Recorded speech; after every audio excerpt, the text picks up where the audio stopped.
How many dogs did you have? I, myself, had one dog named Chloe. She's a 13-year-old Jack Russell Terrier. Christine, when she moved... Let me just get through Yes, this. ma'am. Absolutely, sorry. Your daughter hasn't had the dog in her care and custody, whether she needed it for emotional support or whatever else, for 2.5 years. Evidently, the husband was enough emotional support for her. Then she came to your house. You weren't at home. According to her, she had a key, so she let herself in. And you let yourself in. You didn't wait for your mom to come home.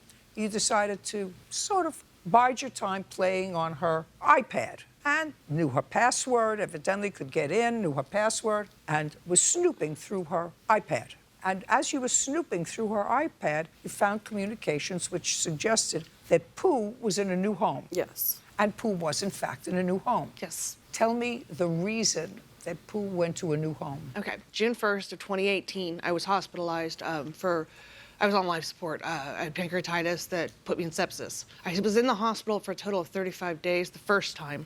And Who do you live with? my husband. So he was taking care of the 2 dogs. And coming to the hospital every night, yeah. So the day that I got out of the hospital after 35 days happened to be the day that she left to move to Seattle. At the time, they had sent me home. I wasn't in a condition to care for the dog, but I kept the dog for a while. Over the course of 8 months, I spent 85 days in the hospital. I was in and out, in and out, in and out. Every time the dog at the... Were you in communication with your daughter at the time? She knew that I was in the hospital in and out. No, were you in communication with her? Yes. So she knew your physical condition? Mm-hmm. Okay. So there got to be a point that Pooh was just absolutely miserable because she needed attention, and they couldn't give it to her. Chloe's older. She really, all she wants to do is sleep. So, you know, it wasn't affecting Chloe as bad. And so my middle child had a friend, and she took the dog over there for a visit, and they wanted to keep the dog. And she's been with these friends for how long? Since December of 2018. So your mother found a good home for Pooh that you hadn't seen in a year and a half or lived with for 2.5 years. And for this, you want $3,000, right? Yes, for the travel expenses, because I wasn't given an opportunity to come and get the dog, which I would have done gladly, and I paid for her to live there.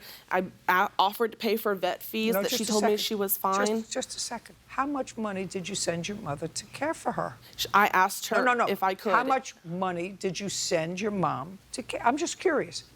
Don't give me a story. None. That's a figure. How much money did you send your mom to care for Pooh? None. Your case is dismissed. We're done. Thank you. Parties are excusing me. Step out. I don't think that it was fair because my mother did not give me the opportunity. I mean, it wasn't my responsibility. I didn't get the dog in the first place. She had been living there, but I had offered money many of times. But however, the responsibility got laid on me. The fact that she made this decision, and she's my mother, and I trusted her. I would love to have my daughter back in my life. So. I would like to have my dog back.